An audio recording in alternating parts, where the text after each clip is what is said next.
How's it going, everybody? Welcome back to the third edition of the Lucky Trader NFT Show. I am Preston Johnson, your host here in the Bets TV studios in Southern California.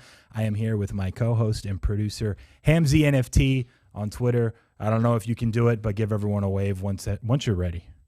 Quan likes to do the twinkle wave. Ham's got the I'm too cool for Quan wave. I like it. Look, I'm excited today. We have Logan Hitchcock. I believe his title, I didn't look, editor-in-chief, if I recall, on his Twitter handle. Logan is the editor-in-chief of Lucky Trader, and they've had a bunch of new integrations, and I guess we'll just kind of dig right into it once we have a minute. But first, we wanted to talk over this new bidding feature and the video that we actually have for Logan once we're ready. So whenever you're ready, Ham, you can give me a heads up, and we'll go ahead and play that for everybody because this was announced at 3 o'clock Pacific, so about an hour ago. They integrated it into their system. I'm going to go ahead and pull it up right now. Bid mode, place bids directly from the Lucky Trader platform. That's something that you've only in the past been able to do directly from OpenSea. For those that are familiar with NFT trading platforms, you can connect your wallet directly on Lucky Trader, and then you can just treat your NFT basically like Asset Explorer. I thought that was a really good comp to kind of let people envision what it can be directly on the Lucky Trader platform. So we're going to dig into that. They have a video when we're ready. We're good? All right, let's play it. We'll listen to Logan for 2 minutes. After you've done so, you can head to any assets collection that you're looking to explore. From the Asset Explorers, of course, you can access those via the NFTs dropdown. You can then select the pill toggle in the top right corner. Once you've gotten the green check mark here, that just means we've now enabled bid mode. From here, we can continue to use the page just as it functions previously by sorting on the attributes that perhaps are of most interest to us. So from this Cool Cats collection, if I am looking to add a cool cat with a candle hat, I can then use the filter panel over on the right, find those cool cats with candles, and then with bid mode enabled to bid on these individual assets, just simply select which assets I'd like to make a bid on. So if I want to bid on these top 4 rarities with candle heads, I can go ahead, scroll back up, select bid, and then place a bid just like I would in the Lucky Trader Power Tool extension on OpenSea. Of course, this is going to require wrapped Ethereum, and you can only bid up to the amount that you have in your wallet. But if I go ahead and say I want to place a bid of 0.1 Ethereum, I can go ahead and select all. I can change individual bid prices if I want to bid 0.075. And then I'll need to, of course, change the date of expiration for my offer. In this instance, I'm just going to use the quick 48-hour, set that for all of these additional offers, and then I'll hit submit. And once you've hit submit, you'll just need to sign a request in your MetaMask for each individual asset that you're looking to place a bid on. After you've signed, you'll notice you'll get a green success. If you were to fail, notice that I rejected here. You can, of course, then hit retry failed bids, and you're going to get just one more signature request to go ahead and go back and then successfully place that offer. After you've done so, you go ahead, X out. You can continue to scroll through the collection, find more cool cats to potentially bid on. And again, this is supported across collections on Lucky Trader. No more need to even leave the page to make bids and add to your NFT collection. Beautiful. So Logan, we have him, the man, the myth, the legend. He is on screen. We normally and typically would do some sort of intro. How did you get into NFTs? We're going to save that because people care, but not as much as, to be honest, an hour ago, you guys set this up and integrated this perk on bidding on the Lucky Trader platform. I don't know anyone else that's done this yet. It's extremely high level. And I want you guys, just starting with you, Logan, tell us where the idea came from for one, but how you see it benefiting everyone that's using the Lucky Trader HQ. Excuse me, that's your Twitter handle, Lucky Trader platform.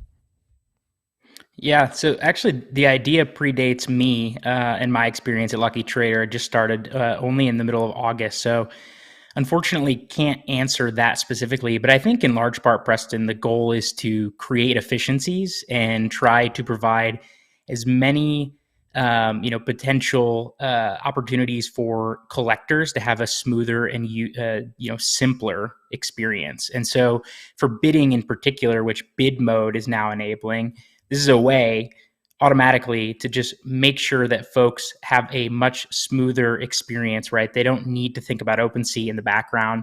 All they have to do is scroll through the page, filter through the page, find the attributes that they're looking to potentially add to their collection, and then make a bid directly from Lucky Trader. So it's just a huge efficiency gain, and also hopefully at the same time creating some level of an improved user experience for either newer or advanced consumers. So do you know off the top of your head how many different projects have bidding mode enabled? Like, for example, if I go to CryptoPunks, I know it's coming soon. You were doing Cool Cats on the video that we just watched. How many of those is it set for now? And then kind of what's the rollout plan for that? Yeah, so as of right now, actually, bid mode is enabled across all of the supported collections that have an asset explorer. That page that I was sort of walking through with the Cool Cats there, that's what we call our asset explorer. You can get to that page for any collection that's supported just by hitting the NFT dropdown, which is in the top navigation menu. So realistically, anything that's listed there should have bid mode enabled, with the exception of CryptoPunks, of course, right? Because they're not really listed in the same way. All that happens on site at Larva Labs. So with the exception of CryptoPunks, everything else with an asset explorer, you can bid on like normal. Those pages and like those collections get added as, new collections pop up and sell out and make their way into the, the top volume ratings and rankings. They'll find their way there. So if we don't have a supported collection yet, or if you're thinking about, hey, I'd like to use this tool for an upcoming collection, it'll likely be there just as soon as that asset collection reveals and is accessible on the site. I love it. Look, I still want to get into your background, and I know we wanted to jump right into this. One thing that Ham brought up to me earlier today, he watched the video, and he's like, one thing that will be a common concern's maybe not the right word, but in this day and age, like, look, everyone's trying to make sure everything's secure. This is a brand new additive part of this platform for Lucky Trader. Like, how are we sure that we can connect the wallet and we're actually making bids that are correct and line up, and like everything's going to go through? I'm sure you guys have done so many tests, but if you can speak just to the secure nature and like verifiability of all of it, at least, calm some of those people that are like maybe curious or worried about trying it out. Yeah, of course. I'm super risk averse as it comes to connecting wallets and all that. So I definitely understand and appreciate the question. We are actively working also right now on trying to build out some written content to sort of walk through this process so folks feel a little bit more comfortable and can maybe see it on page as well.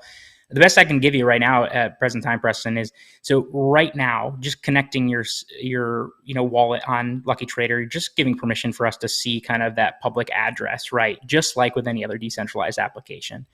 And using like the OpenSea extension or using bid mode, for example, we're basically just taking advantage of the OpenSea API and just presenting a different UI, a different user interface on top of that.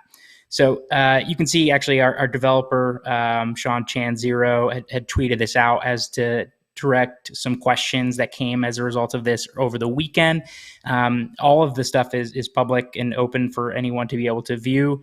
So it's just basically built on top of OpenSea's API. Again, nothing scary. We're not going to ask for your private key. We're not going to ask for your seed phrase. No personal information is stored. We're not processing any of it, right? It's just like your interactions with most all other decentralized applications out there. Perfect. I appreciate that rundown. I think sometimes it's hard for people to grasp how this all works just to begin with. It's part of the reason we're doing these shows, although last week was halfway over my head with Ryan talking Zed Run. Ham talked to plenty of people after the show that were like, wow, that was really helpful. I've been trying to dig into Zed Run, and it went a long way. So that's what we're trying to do here. We talked with Peter on episode 1 kind of about your guys' ethos and goals here with Lucky Trader. This is perfect. So if it's connecting directly with the API from OpenSea, you're taking advantage of that. You're offering permission to Lucky Trader just to see your public address, which is public anyway. It helps ease, I think, some of the people that are just trying to figure out how all of this works. There's 2 things I want to hit on. One is, how do you even bid anyway? Like this is what Ham asked me earlier. Maybe, Ham, you want to take this a little bit further if you have something specifically for Logan, but it's like people still are trying to figure out, okay, I can use bid mode on Lucky Trader now. This is awesome. I don't have to go to OpenSea at all. Like, what the hell do I even bid? Is your mic on? Make sure your mic's on, man. It's all good. He's too excited to talk. Last week, we were going to make fun of you last week. This happened to me. Hold on, Logan, 1 minute. I got to tell a story. It's pretty funny. Ham's learning all the ropes back here as a producer, but last week he had the volume in his IFB earpiece max level, and so when he started talking, there's a slight delay in your ear, except it was so loud, and he couldn't talk, and so he was like, I sounded so bad. I almost called a cut. I was about to say cut, and then I was like, wait, we're on a live stream, so can't cut. But it happened to me when I used to go on TV with ESPN. I've done one time in my entire time at ESPN, I did a live Sports Center hit. It's like top of the top of the top. I was so stoked. We were talking NBA Summer League. I was in Las Vegas, and the technician on the backside forgot to turn off my IFB in my own ear. And the delay on that is like 2 seconds. So imagine trying to talk to an audience while hearing yourself on delay in your ear, but a 2 second delay, not even like 0.2 Oh, no, seconds. I can imagine. So it was rough. You were Yeah. better than I was. I'll just leave it at that. But go ahead. Take it now. Your mic's good. Yeah, I tried to push through it, but I mean, big ups to everyone that does the live stream and makes it look so effortless. It's, if it was me, I'm the type of person that will like leave a voicemail and then like listen to the voicemail and then like delete it and then like re-record it. So doing a live stream, it's something else. So back to this point though, the bigger conversation is, okay, we're buying NFTs, and when we're buying NFTs, there's different ways to do that. And one of the ways is to market buy. So someone has made a listing and you think that's a reasonable price and you buy it. And there's other reasons why you might market buy too. So for example, there's a lot of volume and you feel like the price is moving up. So this happened a couple weeks back with Mutant Cats. I heard about it. I looked into it. When I looked into it, it's at 0.18. Okay. By the time I was trying to buy it, it was at 0.2, 0.23. You have no choice but to market buy, otherwise it's going to run away from you. But when the market is not like that, like when it's like it is today, where you have some time and it's more of a buyer's market, what you want to do is bid, right? You want to bid on these assets, and that's a key concept. And so what Lucky Trader's doing here is creating that opportunity to bid directly through the platform.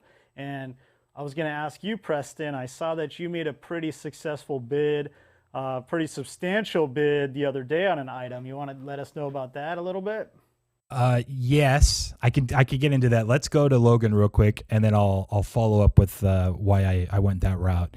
But Logan, I just am curious if you have basic strategy before we get to what I did a couple weeks back, just on how you would go about bidding if people are brand new to NFTs, or at least have done a few. And then obviously how the plugin and the bid that you've added to Lucky Trader can help them. Yeah. So in terms of overall strategy, to be quite honest and transparent in my own game, an NFT collection and, investing portfolio, I am severely lacking experience in bidding overall. It's something that now with the ability with the plugin, right, and with bid mode, I'm going to be looking to take advantage of a whole lot more frequently. So the thing I would say though is that given the other tools and resources at Lucky Trader, we're providing you ample opportunity to understand other previous successful transactions, whether that be via the buyer or seller, right? If you're looking at a particular asset and a seller has accepted a certain price for a certain trait, right? You can see all those things in Lucky Trader. And then beyond that, like in the example I did on the video with Cool Cats, right? Using just the transactions tab at Lucky Trader, you can see what all the candle heads have gone for, right? And you could start to surmise, okay, based on market conditions, right? Are we going up or are we going down? Where would like a reasonable bid be, right? And like that, I think personally just feels like an okay starting point. It's not super heavily data driven, right? I'm not like giving you some sort of strategy that's like bid 80% or whatever, but that would just give you some sort of reasonable expectation. I think what we're going to look to be doing a whole lot more, Preston, is actually like understanding the acceptance rates of particular wallets, right? Like who is accepting bids, who's not, right? That's one thing that would be valuable for you. If you knew someone was more likely to accept a bid, you may be more willing to bid on that. And then, potentially that might impact where you bid in terms of how high or how low. Let me interject then, because I didn't recognize this perk of this plugin. So you're gonna at least plan to, if it's not already set up, track particular wallet addresses and how often they accept bids within a certain threshold or whatever. Like you're going to actually kind of have analytics on how the public addresses, those particular wallets interact with people's bids.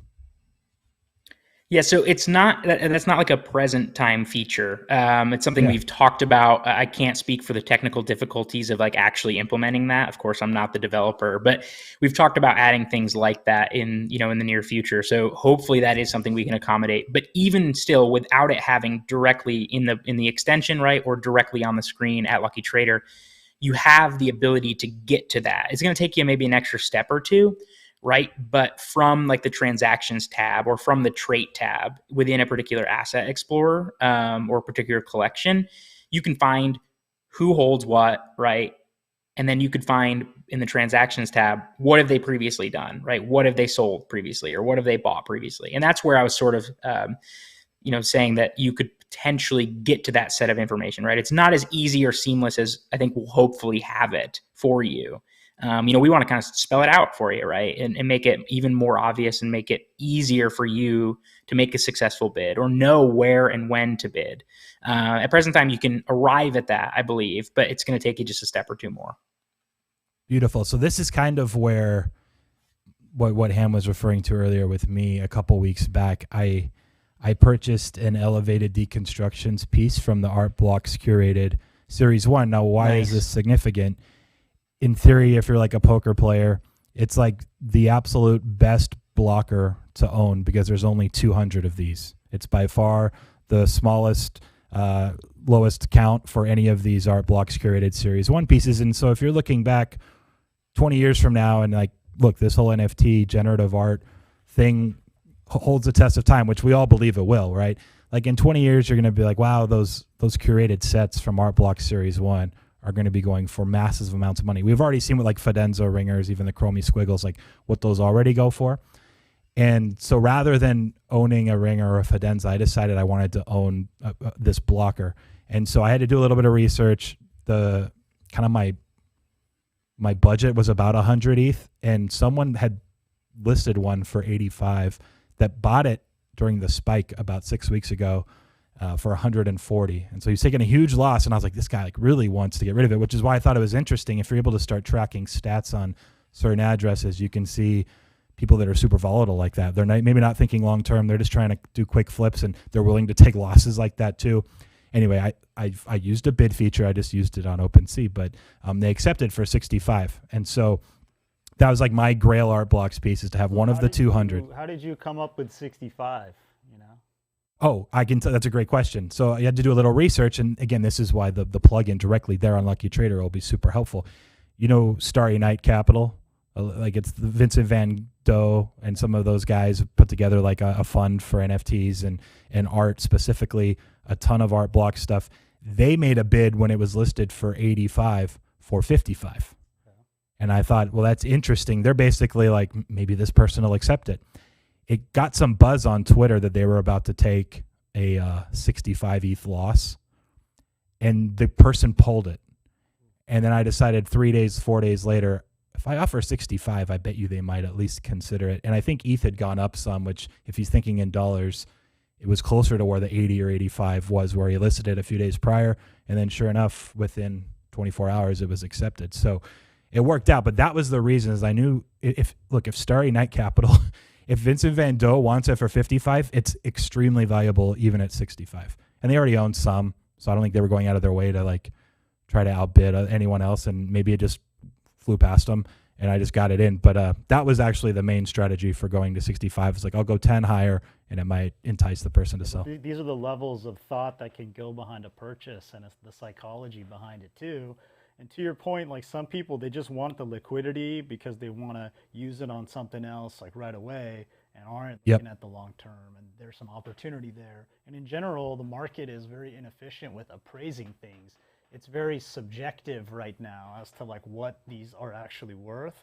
And within there's like a lot of opportunity for gain as well. And I think especially, and we can get back to Logan here in a second, I'll have you add a few thoughts.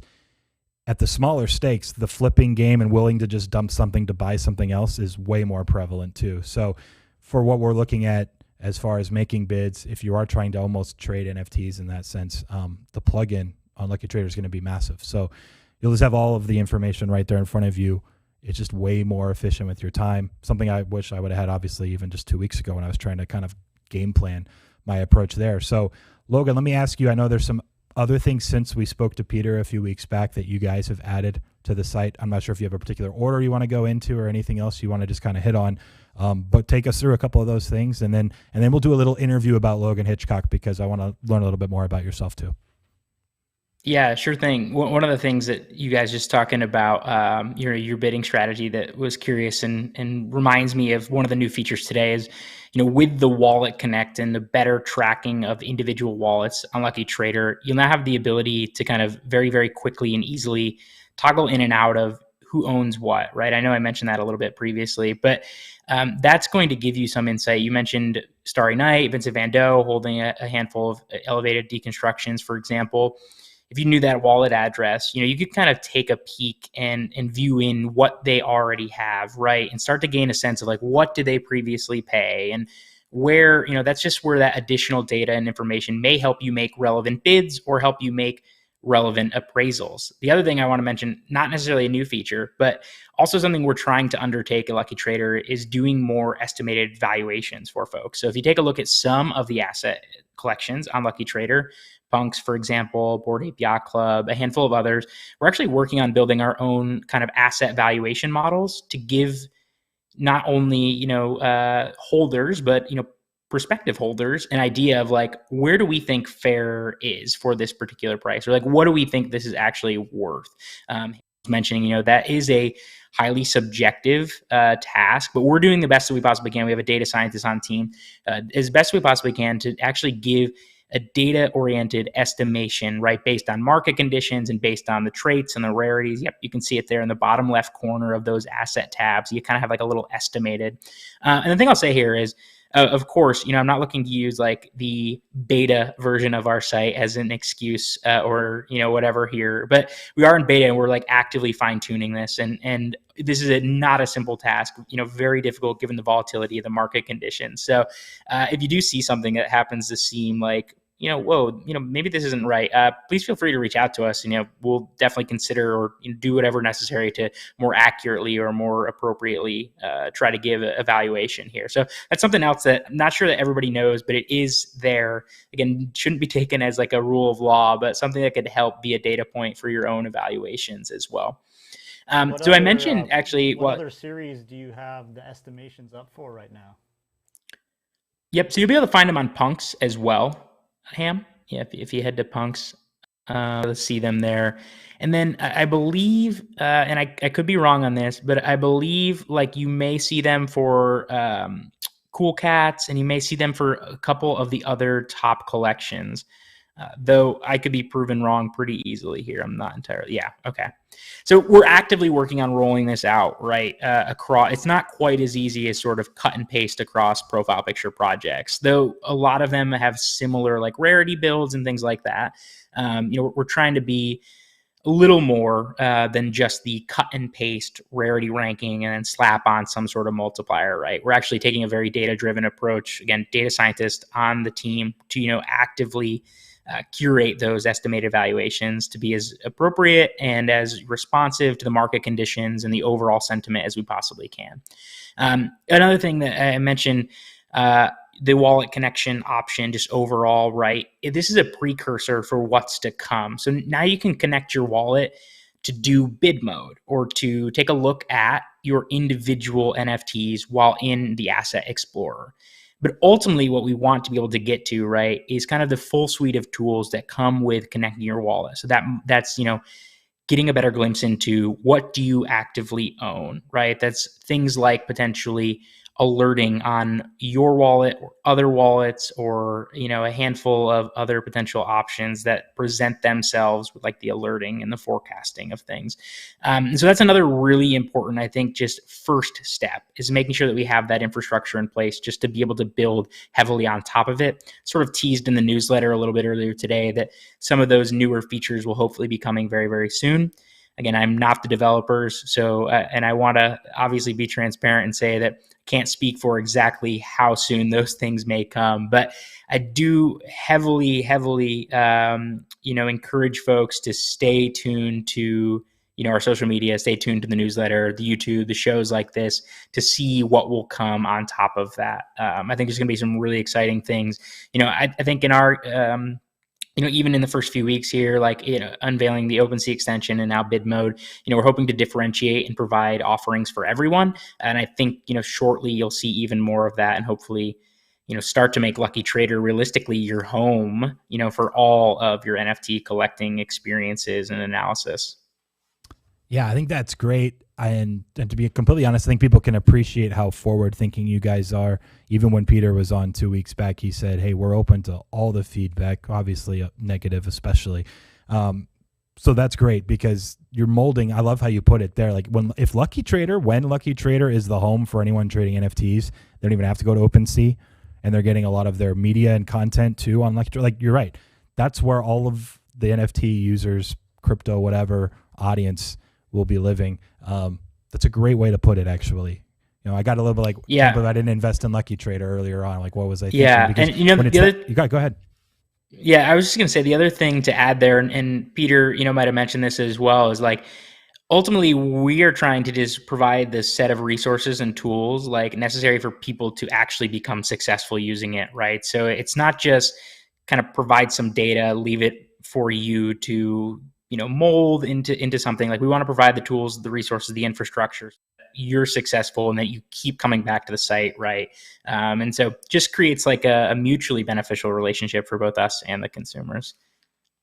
Beautiful. I think Cam was like bringing up one of his gutter cats to try to get some extra promotion from the show. I don't know where the gutter cats came from, but I don't think I have any, to be honest. So it wasn't me. It was probably that guy over there. Actually, I have a question specific to that. So okay. I noticed the gutter cat series is listed on the site, but they have these other species, and it brings up this point where each one is a different contract, right? Mm-hmm. So, how do you approach that? And, on OpenSea too, like, they're not together, even though they're all one complete series. They're each listed separately because they're a different contract. Do you have any comments on that at all?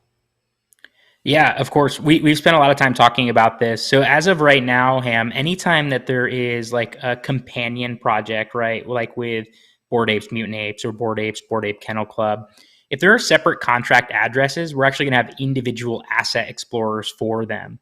The thing that's a little bit more difficult right now is I think we're actively thinking about ways that we can kind of hierarchically, tough word there, build out kind of that parent-child relationship between projects so that it's really easy for you to understand and be able to get between gutter cats to gutter rats to gutter dogs. I don't even know all the species, right, that are listed there. They're all in the gutter. But yeah, of course, we want to make that process seamless because it is important in terms of evaluation and in terms of engaging with a particular project that you do know all the requisite pieces of that. And so that would be a connection that we would want you to be able to easily make. Right now, we're doing as best as we possibly can within like the overview section to be able to detail when there's a collab or when there's a companion. But unfortunately, that's a great piece of feedback. It's something that we definitely have thought about, definitely will in the future be working to connect those dots a little bit easier. At present time, though, unfortunately, there's a little bit of a disconnect.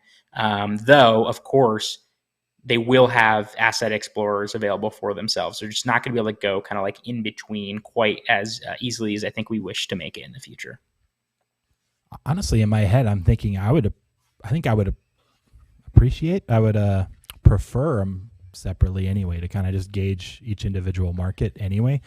So they'll definitely stay separate. But, Yeah, they'll definitely stay separate, right? Like the asset explorers themselves will stay separate. The thing I think we want to be able to do is just make sure that folks know and can connect the dots that like they're related in some way, right? So that you would know that gutter cats and gutter rats like do have like a connection, literally, even if they aren't the same assets themselves, same contract or anything.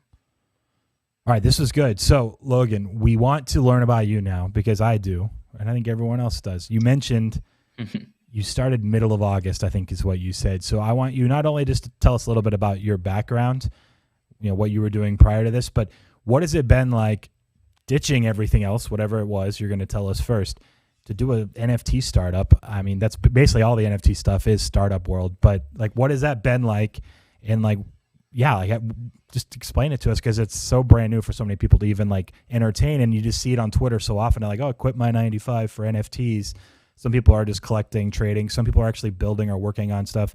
You're the editor-in-chief of Lucky Trader, so go ahead, take the floor, and tell us a little bit about this process. Yeah, I did quit my 9 to 5 to work at Lucky Trader in NFTs. I actually purchased my first NFT unbeknownst to me in 2017 with CryptoKitties. Didn't realize I was actually buying an NFT. Didn't really know too much about that. Would have had no clue that it was an NFT. And I sort of picked back up with Top Shot in like December after a Fred Wilson blog post. And then I actually started, I kind of dove headfirst on my own. Initially sought kind of, financial independence as a person. It's kind of always been a personal aspiration, and saw NFTs as a potential way to, kickstart that process. And so got a little bit deeper, started writing, and then reading and joining Discords and Twitters and, all those things, all the way from early January, late December, early January through, March, April, May, June of this year. Was fortunate enough to sort of be in the right place at the right time. Saw Jonathan Bale's tweet, I think in late July, given some of my writing experience and actually some prior connections through my hat in the ring, and was fortunate enough to be selected, as to come on as editor-in-chief. So I just started as editor-in-chief in mid-August. It's been about a couple months, though it feels like a couple years in a good way.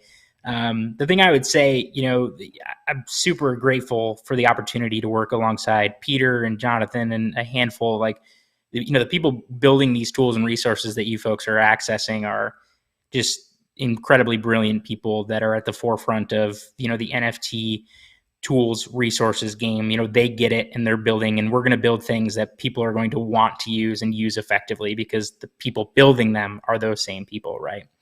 And so, just fortunate to have the opportunity. I'll say ditching the 9 to 5 for an NFT startup has been, I'd never worked at a startup before, but it's been, really incredible, super busy, always things to do. My experiences in NFTs are a little different. I've made this comment a few times, but I probably minted more things when I worked my 9 to 5 because I was looking for an excuse not to work. And now, right, there are so many things I could potentially be doing, like writing articles or writing project descriptions or reaching out to people to get them on, the show and things like that. So right now, I've actually sometimes less involved in the day-to-day from the NFT ecosystem than I was previously. But it is exactly, what you might imagine. Complete whirlwind. Every day is a mess of new news and information. And it's a really, really fun place to be. And I would not go back to my 9 to 5. Yeah, not for it. Did you say what your 9 to 5 was? I might have been spacing. Oh, no, go ahead and tell us. No, I didn't. I was a marketing manager for a software company in the business intelligence ecosystem. So Tableau, right? Kind of data and analytics, but got it. It's just very boring, and that's another thing that NFTs, for example, the brand I had to work with, a reputable brand, right? But it's just boring. And NFTs now, I can talk about gutter rats, and gutter cats and moon dogs and a whole, it's silly, but it's a lot more fun. There's a lot more creativity and just freedom to kind of be, you know what I mean? I can promise you there are a lot of people sitting at work right now as they watch or listen to this, agreeing with you 100%. They're like, yeah, that's true. I have minted a lot while I've been at work, and I've been wanting to consider doing something differently. This is a lot more exciting. That's why I jumped into it. For people that don't know my background, I'll just say quick. I mentioned ESPN earlier, making the joke about not being able to hear myself talk. I did that for 2 years. I could have kept doing it. I wanted to prefer flexibility back in February when my contract ended, and I was like, I got to dive into this NFT space because the bet's just way more asymmetric from a financial perspective. And it just was brand new and refreshing and fun. So I'm with you. There's plenty of people that can relate. And I will say, I know Peter pretty well, talking to him a ton. Jonathan, I've never spoken to directly, but we followed each other for the longest time. I've read his stuff, listened to him on podcasts occasionally, and he thinks at a level that's more genius than anybody else I really know. And he's probably just going to, if he ever even listens to this, he probably won't, but he'll think I'm just sucking up. But no, genuinely listen to those guys as much as you can. They have so much to offer in other walks of life, not just like Lucky Trader or NFTs, but just how you go about like day-to-day happiness and stuff is always something I've appreciated from those guys. So any last things you want to leave with people? You can tell them where to find you, obviously Lucky Trader, but your Twitter handle, any other shows that you guys are doing this week or next. New York next week, we're not going to have a Lucky Trader NFT show because we'll all be over there. So I'll see you in person, I think, over there as well. But yeah, just leave us with any last thoughts there. Yeah, so just highly encourage everyone, give the site a spin, luckytrader.com. You can access all those tools, resources that we kind of walked through.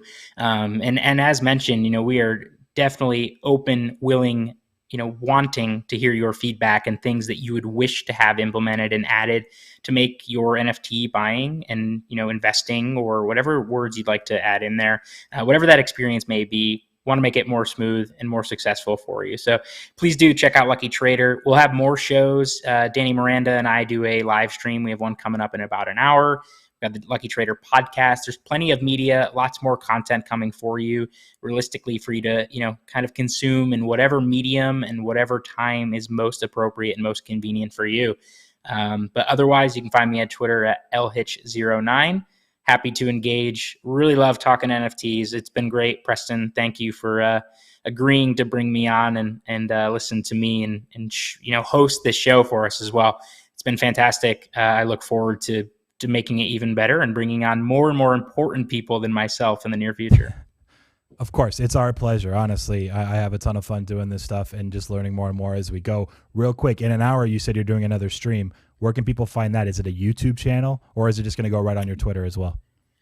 Yeah, so this one actually in particular is going to go just on our Lucky Trader YouTube. You can search in YouTube at Lucky Trader NFT. We will be giving away some whitelist spots to an upcoming notable NFT drop. So if you're looking for something to do at 8:30 p.m., hop in, listen to Danny and I. We're just going to banter a little bit and give away potentially some spots. So you can find it Lucky Trader NFT, search it on Google. Please subscribe. Let me know what you want to see on YouTube. You'll find this show there eventually as well.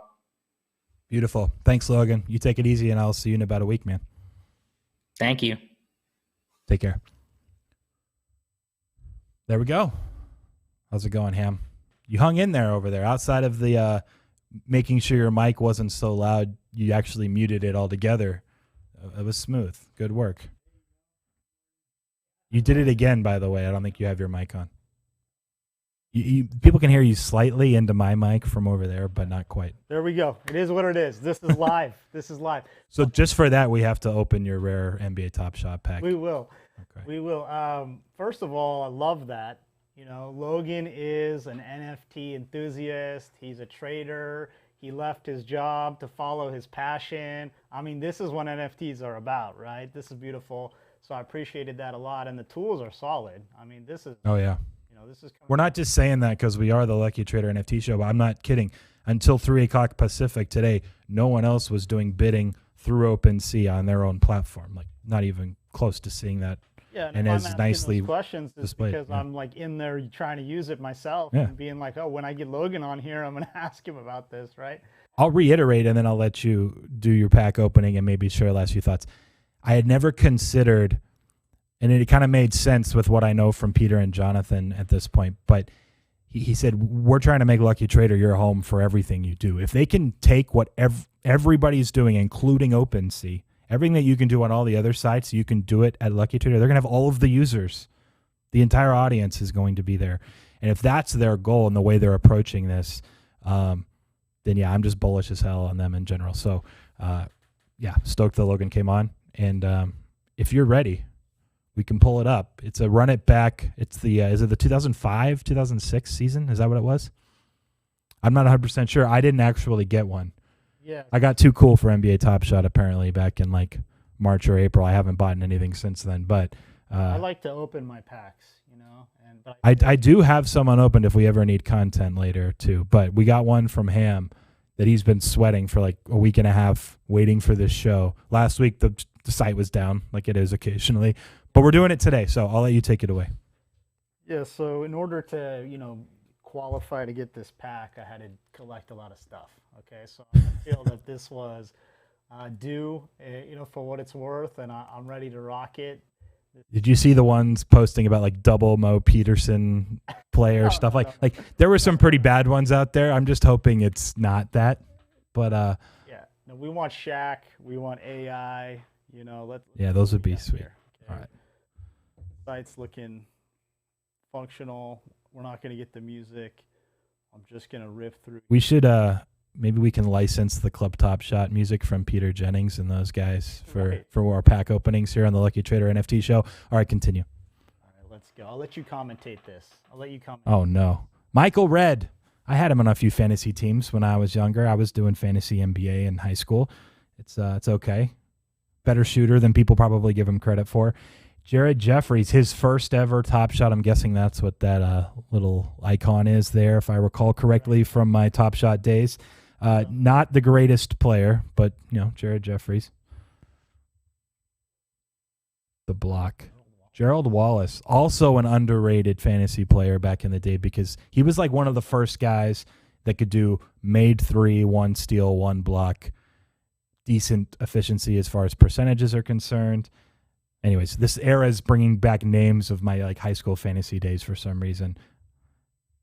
Is the top middle one the rare one officially? Do you know? Okay, I'm just making sure. Boris Diaw, one of my favorite all-time players. Not because he's fat, but also partly because of that. I felt like maybe I could, be Boris Diaw when I go pick up at 24 Hour Fitness. But one of the best passers and just smooth IQ games of all time. So big Boris fan, back Phoenix, but even San Antonio days. And we want the drum roll. This is kind of rough, so we got to turn it up right here. We'll take this one. Let's go.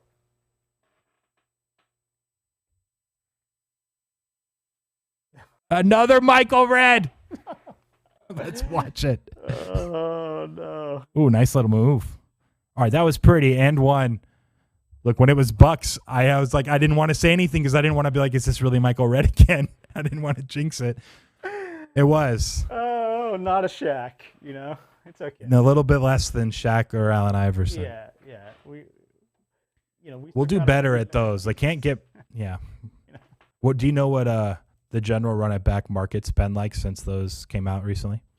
I didn't really look this week too much, but when it first came back, or when it first came out, those high moments were $2-3 grand at the floor. Nice. And obviously, if you pull a high serial number, a single digit, So pretty good for, I think the pack was 169.